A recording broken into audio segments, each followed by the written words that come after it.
Welcome to the podcast. Súbele volumen. Conversation with the people who were with me. In the world of TV. Carlos tonight. Historias de un reportero. Carlos tonight. Dale que viene lo bueno. Hola, bienvenidos, and welcome to Carlos Tonight. If you love movies like I do, then let me tell you about what's happening online this week. It's the 12th annual OC Film Fiesta.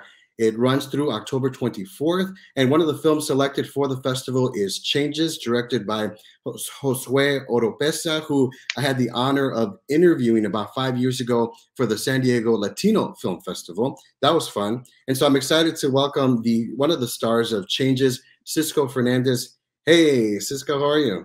Hi, everyone. Hi, Carlos. Thank you for having me on your show. I appreciate it. It's good to have you. I saw the film a few days ago, and it was fantastic and very real. Tell the audience what it's about. So, well, thank you, first of all. But the film is about essentially an immigrant worker who is hustling his butt off to make ends meet. He's just living in a normal world, but he interacts with people who are in a different income level. And then there's the antagonist. She gives him a hard time, and she looks down on him, but he means well, and he's just there to make a living, an honest living. And the only way he knows how is just to be a street vendor. So she clashes with him, and it's more like her struggles with accepting that he's just a hard worker. He's not here to cheat the system or anything like that. And at the end of it, it's a nice interaction. I think Karen gains a different perspective. And Tracy Machado, who plays Karen, she's just so great in this film. And you did a wonderful job as well. What attracted you to this role? Thank you. Well, I really like that it involves the immigrant hustle to make ends meet. Like my parents, they immigrated from Mexico, so they've always had labor jobs. Like my dad cuts yards for a living, and he works at a restaurant as a busboy, and my mom cleans houses. They've been doing it for 20 plus years. So when I read the script, and I'm like, this is what my parents do, but like they're not vendors, but they have that immigrant spirit and immigrant hustle. Like we're gonna do the work we can and make an honest living with that. And I really appreciated that. So I was like, I could definitely bring that to the table because I grew up around it. So your character's name is Pablo. Yes. For me, Pablo represented like a father, maybe a grandfather, a son, an uncle who came to this country to better their life and provide for the family. Who do you think Pablo is and who he represents? I think Pablo represents kind of like, in a way, like people who come here for the American dream. You leave you sacrifice, to provide for your family. You enter like a territory that is unknown. Like Pablo didn't really know the US. I feel like if he knew more about it, I don't think he'd be selling flowers. I think he has the skill set to do other stuff, but that's what he knows. Yeah. But I think Pablo represents all of like our immigrant parents, our grandparents.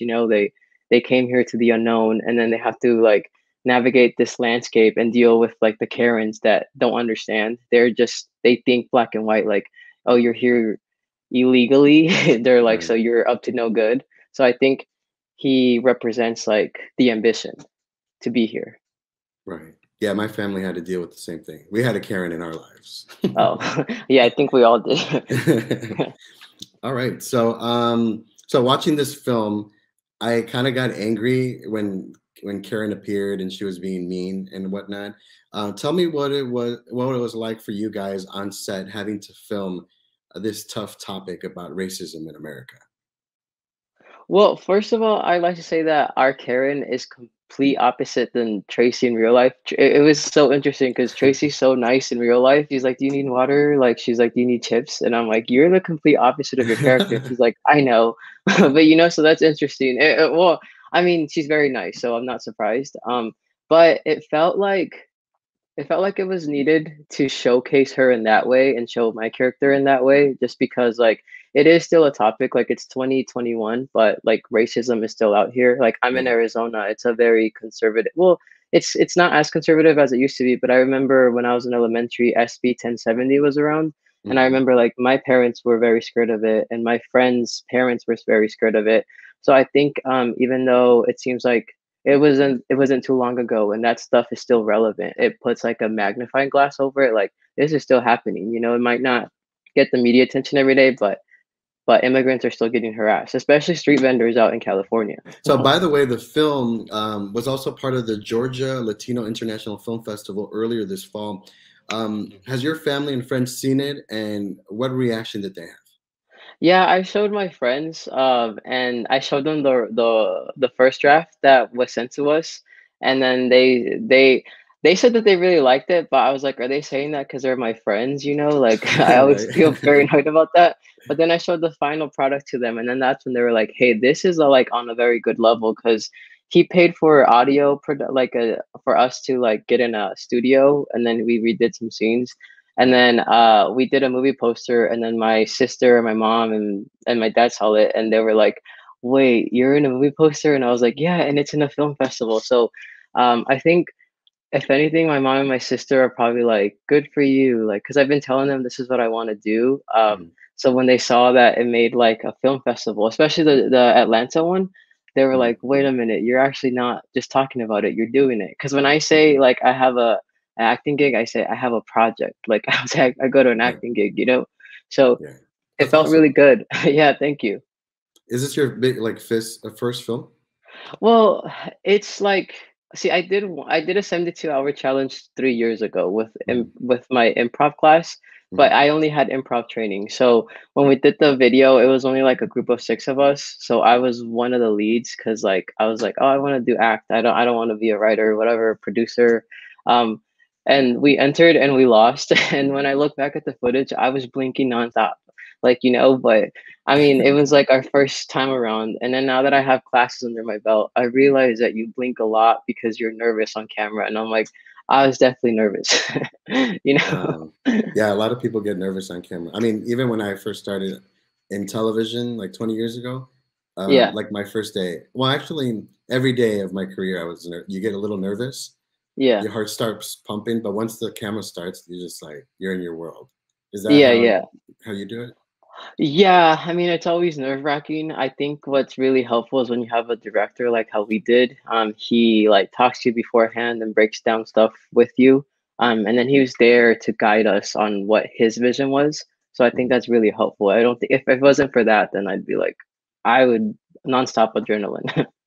So, right around the time I was interviewing your director in San Mhm. Diego for a film he did along the US Mexico border, you were actually graduating from Arizona State University. How did you end up in the field of movie making and acting? Well, okay, see, so my major was criminal justice. I was under the assumption like I'm gonna be a lawyer. That's what I wanted to do. Um, But, like, I just a lot of stuff happened in my undergrad. My dog got sick, so I used my FAFSA money, the leftover, it was supposed to go towards, like, a in-person law school program because I wanted to go to law school, and the program was, like, 500 plus test fees and all this, but my dog got sick, so I used the Mm, money to pay for her vet bill. mhm. So I was studying for the LSAT on my own, but I'm not good at doing that. So like I took the LSAT and I did horrible. Like Oh I think I no. got a 130. So I'm like, that's not happening. And I'm like, I'm Uh, not gonna retake it. It's expensive. So long story short, I applied for a ton of internships. No one was taking me. So then I landed something in DC with the Congressional Hispanic Caucus Institute. So I stayed there for 2 years, but then while I was there, I was like, I was unhappy. I felt like unfulfilled, and then I was like, I'm just gonna start doing stuff that I like. So I started joining improv and theater classes, and then I was asking people at receptions because like everybody I felt like was connected, and I'm like, how do yeah. I get in the industry? Like I was kidding around, but I wasn't at the same time. And then Hmm. someone said, you should join the NBC Page program. It's like an entry level. You're kind of like a fellow intern for a year. And I was like, okay, I'm gonna do it. So then I just started like sending a whole bunch of emails. Do you know someone who works here? And then someone finally got back to me. And I think that's why I got an interview. And I also felt like it was like divine timing. So then from there, while I was at NBC, like even though I was there to do the corporate side, I was like, I'm here to learn about acting, you know. Right. So and it's all kind of working out, you know. So it makes me happy. That's cool. All right. So like you mentioned, you're the a congressional intern Uh-huh. working in the House of Representatives in Washington, D.C., and working with the Congregational Hispanic Caucus Institute with Yeah. your I can't even read my writing. It's Anyway, okay. did you in that type of work, did you ever run into people like Pablo? And Yes, how was your actually. research for the part? Well, okay, see, like, okay, I don't want to sound like cliche, but I think in that environment, I felt like the Pablo because, like I said, my mom, she's a house cleaner, my dad's a busboy, and there's nothing wrong with that. Like, I'm super proud of what they do, Yeah. but I've never been in an environment where it's just like people come from money. So, like, I think I never was under the assumption that like we were, I guess, low income on paper because my Right. parents provided so well. But when you're in the DC environment, you start hearing about my family does this like family summer vacation every summer, and then you start hearing about like, are you going to this event, do you drink this type of wine? I'm like, what is that, like, you know? So I felt like out of place. Yeah. um so I feel like, but I wasn't the only one. There's a lot of first generations out there, which I think is great, and you start building bonds with them, and you that's how you navigate that system. Mhm. I was lucky to have a good support system in that way. But as far as like preparing for this role, see, it's interesting. He hit me up the day before, and I had seen the casting call, but I didn't submit because the age range said like late 20s, early 30s, and I'm like, oh, they're probably looking for like a dad, uncle. So I'm like, I'm not gonna submit, even though I saw it. But then he hit me up the day before, and I was like at the store, and he said, hey, are you free? Like, we have some last minute changes. I saw that you're on the ASU database. Can you do it? And I said, yeah, I'm always looking for ways to like up my resume. Yeah. So I was just like, yeah, this is a cool experience. And then he was so nice to us. Like he made sure that everybody was taken care of, which I appreciated. Um, so then I just thought like, oh, cool, this is gonna be like something that I could put on my resume. But Mhm. then I see him doing all this like hustling, making sure it's going places. And he's like, hey, we're into film festivals. And I was like, what? This is crazy. But seeing Wow. how he worked on the set though, I'm not surprised because he is such a hard worker, and I really appreciated that. That's right. Hard work pays off. Yeah, and then he told me a story of like, because I was telling him like, how do you have connections to people with these fancy houses? Because we filmed in Arizona, Mhm. and I'm in Mesa, so like our houses are not like fancy. So we were like in Paradise Valley, and I'm like, how are you friends with these people? And then he was like, see, I'm actually not. And I'm like, what do you mean? I'm like, how do they let you? And then he's like, I was just knocking door to door, and I explained the concept, and eventually someone said yes. And I was like, he's going places. Wow. Carlos tonight, Carlos tonight. Historias de un reportero. I'm talking with Cisco Fernandez, one of the stars of the short film Changes, that is a part of the 12th annual OC Film Fiesta taking place online through this weekend. Cisco, we have something in common. I used to work for NBC back in the day, and Oh, cool. you said you worked there as a page right now or in the past? No, in the past, a In year the past. ago. So I would say my question to you is how do you juggle like work and family life and your personal life with acting? Well, I think, see, I know the pandemic was a horrible time for everybody. Yeah. Normally, what happens when you end the NBC Page program, they give you 3 months to look for a job in the company, and they pay you during that time. But in my head, I knew like I don't want to work here in that way. Like I don't want to be behind the desk. I want to be in front of the camera. Mhm. So I was like struggling, like how am I going to do this? But then COVID happened, so I moved back to Arizona, and I was upset because I was like, oh man, I'm away from the industry now. But like I just started signing up for classes here. I started looking, I got an agent, and then I have representation in LA. So I'm still able to get work in that way. But because I'm back home, I'm able to save money, and I don't have the pressure of like I need to make my rent, you know. Right. But I do a lot of side gigs. Like I'm doing Uber Eats right now. I'm getting my substitute certificate, so I don't have to work every day. It's just 3 days out of the week, you know. So how does that So work with your agent? Do they call you and say, "Okay, we have like this role, you should, submit or something?" Yeah, so like the way they do it is they're more like they have like I guess the connections to the casting people. So like Mhm, they submit you. But just because they submit you doesn't mean they want to see you. They go based off your headshots. mhm, And then from there, like if you get the audition, you're expected to go because the agent put in the work to get you there. mhm. And because like when people ask me what do you do, I don't tell them like I'm an actor because they're people are like, what Netflix are you on? Or where can I Yeah, see what you on channel? Harkins? So I tell people I'm an entrepreneur because I'm like kind of same thing. You have to go look for Exactly. your work. Gotta So hustle. yeah. So like it's actually like that. Like today I actually have a callback for a commercial and I'm so excited because last year I wasn't really getting callbacks, Mhm. but this year I feel like I'm in a better state of mind and it's stuff is picking up. So I guess That's just awesome. patience. Thank you. Yeah. Just I guess just patience is key and putting in the work that people don't see behind the scenes. Yeah. Well, that's a good segue because I was going to ask you for young people who are listening and watching our conversation today, what advice would you give them about starting out if they're interested in a career in acting? I would say for sure, like if you're curious about it, I would say it's for a reason. I don't think like it's a coincidence. I think everyone is born a creative, but like I think the 9 to 5 world, I'm not talking down on it because like I thrived on the 9 to 5 world, but I think people think if you're not making money from it right off the back, why are you doing it? But I would say tap into it, get curious, and be surrounded with people who are in that environment, like any type of creative. And I think you need at least one friend that you can call and vent to, and a safe spot.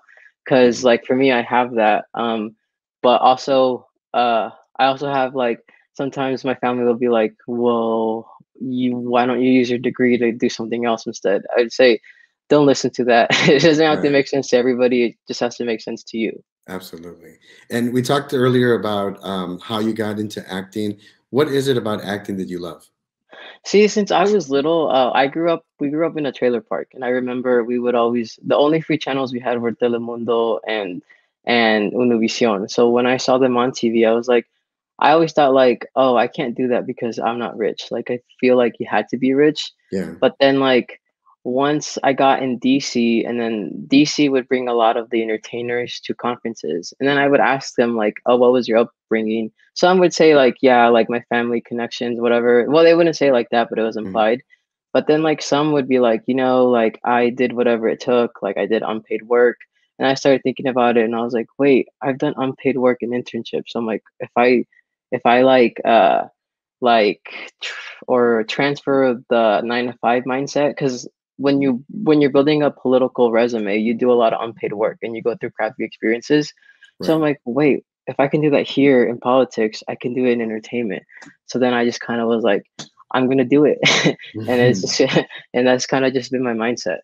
For many people, Desi Arnaz, Freddie Prince, and George Lopez, they're like inspirations and trailblazers.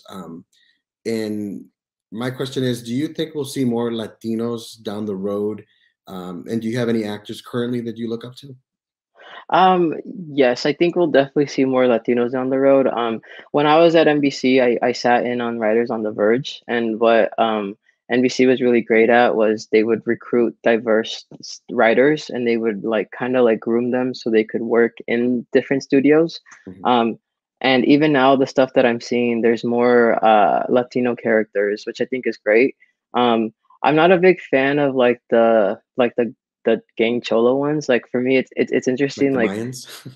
kind of well, cause like see, like sometimes when I see role descriptions for like late teen cholo member, whatever, like has an accent, I'm Mhm. like, okay, I guess I could look. I know I can look late teens, but in my head, I'm like, wait, in my real life, I have a degree and I don't have an accent, and I've never been high, so I'm like, it's interesting, but like I definitely do see other stuff. Like I know with Acapulco, it's on Apple TV. They have Young Maximo, and I think that story was great. It's like a guy. It's kind of like a Pablo. He does whatever he has to do to make ends meet. You know. So Mhm. there's definitely way more stuff. And I know ABC's coming out with a pilot that is centered around a Hispanic family. Mhm. So that'll be really cool to watch. Um, Absolutely. I can't yeah, wait. yeah.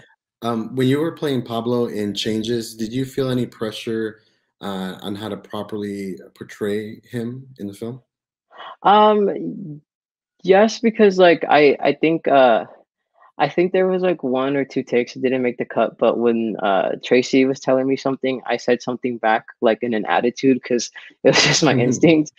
But then the director was more like, "Hey, Pablo is just more like he's subtle, like he wouldn't retaliate." And in my head, I was just like, I want people to see that Pablo is going to stand up for himself. But it was just more like, oh, that message will be clear at the end, without him having to do that. But because whenever I see videos of like vendors getting attacked, I'm like, Yeah. oh, you know what? I wish like they could be like, you know what, screw you, this and that. But like, I guess that was hard for me because I wanted to show that. But seeing how the short film turned out, I'm like, okay, I understand why Pablo wouldn't do that. Carlos tonight, Carlos tonight.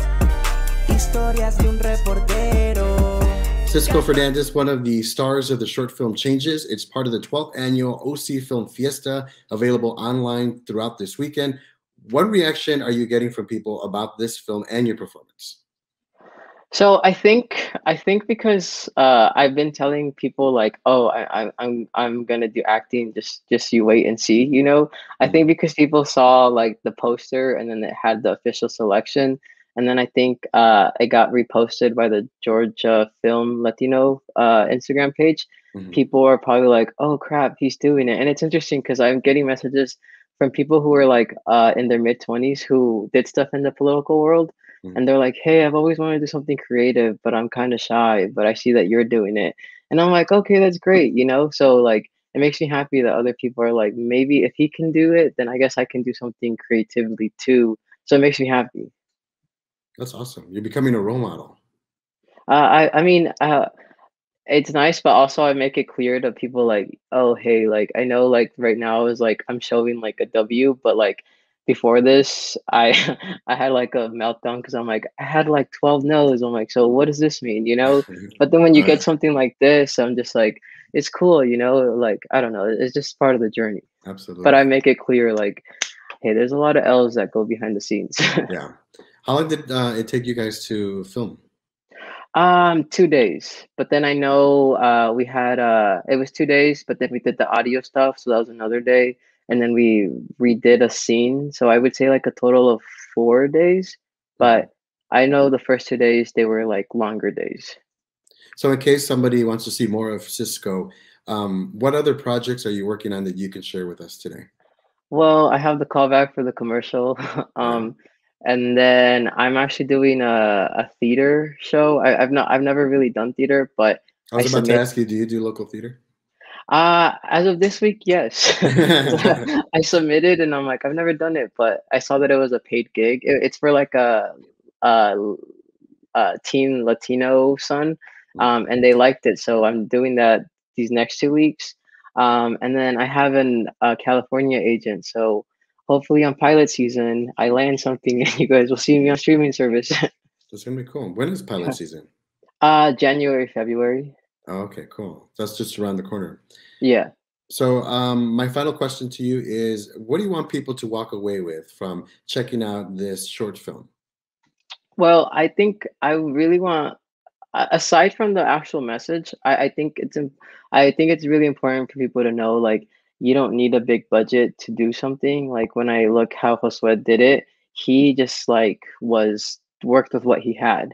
And I think because he's very personable, people were willing to like stay the long hours. I know people came from Flagstaff, and that's like a 2-hour drive to come to where we were shooting. And I wish people could see, like, I wish I had a camera to like show you guys how he was making stuff happen. Like, especially when he told me the story of him knocking on doors for a fancy house. I'm like, who does that? But he did it. So I hope people take away like I don't need a big budget. And as long as there's an authentic story, people are willing to listen. And once you start submitting, you never know who's gonna pick it up. So I want people to walk away with that message. And also, I guess as far as the film, like there's no shame in the job that you do. If it brings you money and you're not like breaking the law, then keep doing it. Absolutely. The short film Changes, starring my guest, Cisco Fernandez, is available this week. at the 12th annual OC Film Fiesta taking place online. I'll have a link to the festival in the show notes so you guys can purchase tickets and support this great and important film. Cisco, thank you for being here. I appreciate your time. Good luck with your career, and God bless you. Thank you so much, man. I appreciate it. And that's a wrap. This episode of Carlos Tonight was written and produced by yours truly, Carlos Correa. My theme was produced by Skin Gallus. You can check out carlostonight.com for the very latest on the podcast, see upcoming guests, check out past episodes, all that and more. carlostonight.com.